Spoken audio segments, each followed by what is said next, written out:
Hello दोस्तों, India world update में आपका स्वागत है। दोस्तों, जिस तरह से धरती की हालत इंसानों की वजह से ख़राब हो रही है, उससे लगता है कि इंसान ज़्यादा दिन धरती पर नहीं रह पाएंगे। कुछ सेंचुरीज में धरती की हालत इतनी ख़राब हो जाएगी कि लोगों को स्पेस में जाकर रहना पड़ेगा, जैसे क्लाइमेट चेंज। इसकी वजह से लगातार अलग अलग देशों में मौसम परिवर्तन हो रहा है, ग्लेशियर पिघल रहे हैं, सी लेवल बढ़ रहा है, सैकड़ों सालों से सोए हुए वोल्केनोस फिर से आग उगलने लगे हैं, जंगल आग से खाक हो रहे हैं। फिजिक्स का ऑर्डिनरी मॉडल भी यही कहता है कि हम सब एलिमेंट्री पार्टिकल्स यानी मूल तत्वों से बने हैं।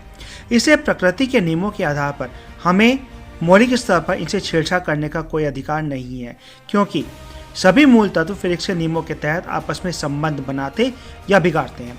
अगर इनसे छेड़छाड़ की जाती है तो इससे नुकसान ही होता है। तो अब प्रश्न ये उठता है कि हम किसी प्लैनेट को पृथ्वी के जैसा बना सकते हैं जीने लायक या नहीं।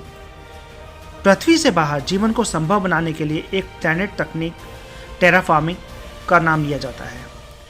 एक बड़ा सवाल यह है कि क्या वाकई किसी प्लैनेट में ऐसे बदलाव करने संभव हैं जिससे यह प्लैनेट रहने लायक हो जाए, यानी ऐसा हो जाए जहां इंसान रह सकें और जीवन के दूसरे रूप भी पनप सकें। फिलहाल वैज्ञानिकों को केवल मार्स और वीनस प्लैनेट ही ऐसे लगते हैं जहां यह हो सकता है, लेकिन कैसे, यह बड़ा सवाल है।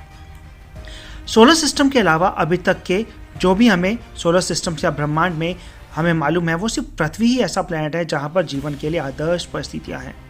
हमारे एस्ट्रोनॉमर, साइंटिस्ट ऐसे प्लैनेट जहां पर जीवन पनपने की गुंजाइश हो सकती है की खोज में लगातार लगे हुए हैं, जिन्हें वो एक्सटर्नल प्लैनेट्स कहते हैं।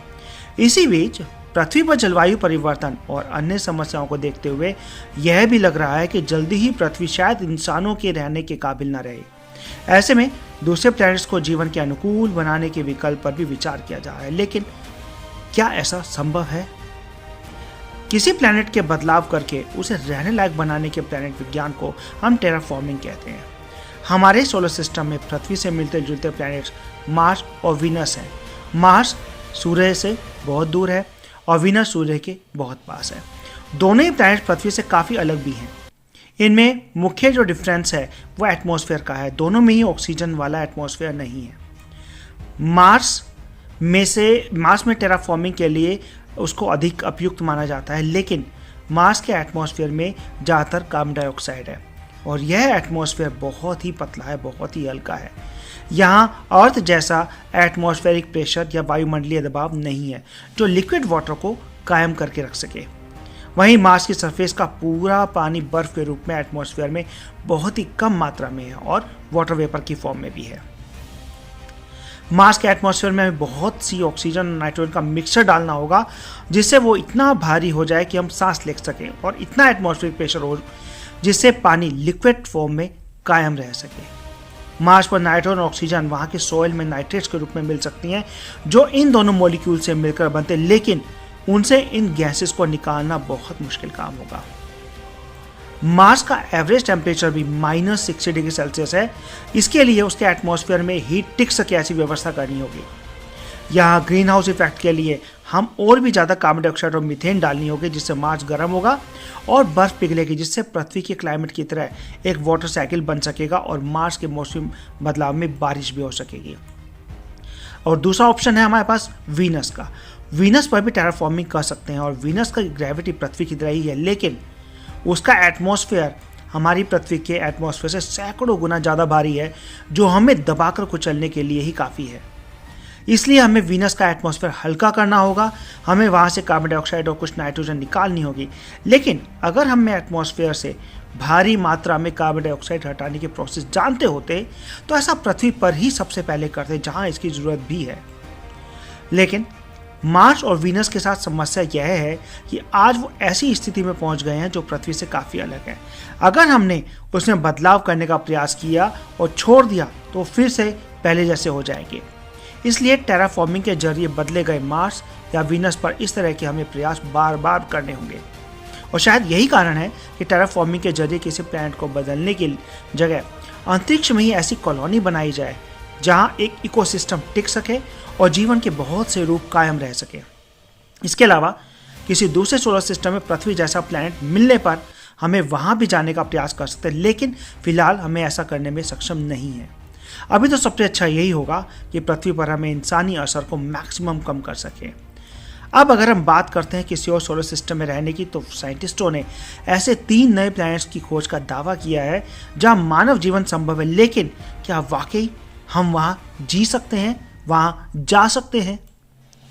वैज्ञानिकों ने ऐसे 3 नए प्लैनेट्स खोज निकाले हैं जहां मानव रेजिडेंस संभव होने की उम्मीद की जा रही है। इन प्लैनेट्स की अपने सूरज से दूरी इतनी है कि वहां की सरफेस का टेम्परेचर पानी के टिकने योग्य हो सकता है। किसी भी प्लैनेट में रहने के लिए ये बहुत जरूरी है कि वहां का टेम्परेचर ना तो बहुत गर्म हो, ना ही बहुत ठंडा। ऐसे प्लैनेट्स का आकार भी पृथ्वी के मास के अनुसार ही होना चाहिए, वरना ग्रेविटेशन एक प्रॉब्लम साबित हो सकती है। इस लिहाज से ये खोजे गए प्लैनेट सभी शर्तों को पूरा करते हैं। ये प्लैनेट एक शांत और बेहद छोटे ऑर्बिट पर रोटेट करते हैं। इसका मतलब है कि इनके सूरज का आकार हमारे सूरज की तुलना में तकरीबन 8 गुना कम है, जिसके चलते ये प्लैनेट ऑन एन एवरेज ठंडे हैं। इन प्लैनेट्स की दूरी अपने तारे से उतनी है जहां की जीवन संभव है। साइंटिस्टों ने पृथ्वी जैसे इन प्लैनेट्स को एक खास तरीके से telescope, transiting planets and planetesimals small telescope यानी TRAPPIST के जरिए खोदा है, और इसका इस्तेमाल करते हुए प्लैनेट के साइज, मास और ऑर्बिट का पता लगाया जाता है। कम क्षमताओं वाले तारों के साथ इस टेलीस्कोप का इस्तेमाल करना बेहद आसान है। अब इस प्रोजेक्ट से जुड़े साइंटिस्ट उम्मीद कर रहे हैं कि एक दिन पृथ्वी के बाहर भी जीवन संभव होगा। उन्होंने अपने फाइंडिंग्स को, जो भी उन्होंने कंक्लूजन निकाला है, उसको एक नेचर पत्रिका में प्रकाशित भी किया है। अब पृथ्वी जैसे 3 प्लैनेट्स कंपैरेटिवली हमारे सोलर सिस्टम से 39 लाइट ईयर दूर हैं, जिसे पार करना अभी साइंटिस्टों के लिए संभव नहीं है। इस दूरी को पार करने में अब तक के किसी भी स्पेसक्राफ्ट को कम से कम 30,000 साल लगेंगे। हालांकि ये दूरी इतनी भी नहीं है कि साइंटिस्ट इस जानकारी का कुछ ना कर सके। मौजूदा टेक्निक की मदद से साइंटिस्ट इस बात का पता लगाने की कोशिश कर रहे हैं कि क्या वहाँ कैसा एटमॉस्फेयर है। अब प्रश्न ये उठता है कि क्या हम वहाँ या उस सोलर सिस्टम के बाहर जा पाएंगे? भविष्य में हम एक अनमैन्ड स्पेसक्राफ्ट को अपने सोलर सिस्टम से बाहर भेजने में कामयाब हो सकते हैं, और इसके लिए एक लॉन्ग टर्म प्लान और भरपूर पेशेंस की जरूरत होगी। ऐसा सोचा जाता है कि एक छोटा ऐसा स्पेसशिप बनेगा जिसे लेजर बीम की हेल्प से लाइट की स्पीड के 5th पार्ट की स्पीड दी जा सके, और अगर ऐसा हो सका तो हमारे neighbouring solar system alpha centauri तक महज 20 सालों में पहुंचा जा सकेगा। तो दोस्तों, अगली वीडियो में फिर मिलते हैं कुछ और इंटरेस्टिंग फैक्ट के साथ। अगर आपको वीडियो पसंद आए तो लाइक, शेयर और सब्सक्राइब जरूर करें, और अगर आपको किसी स्पेशल टॉपिक पर वीडियो चाहिए तो नीचे दिए कमेंट बॉक्स में अपने टॉपिक्स बताएं।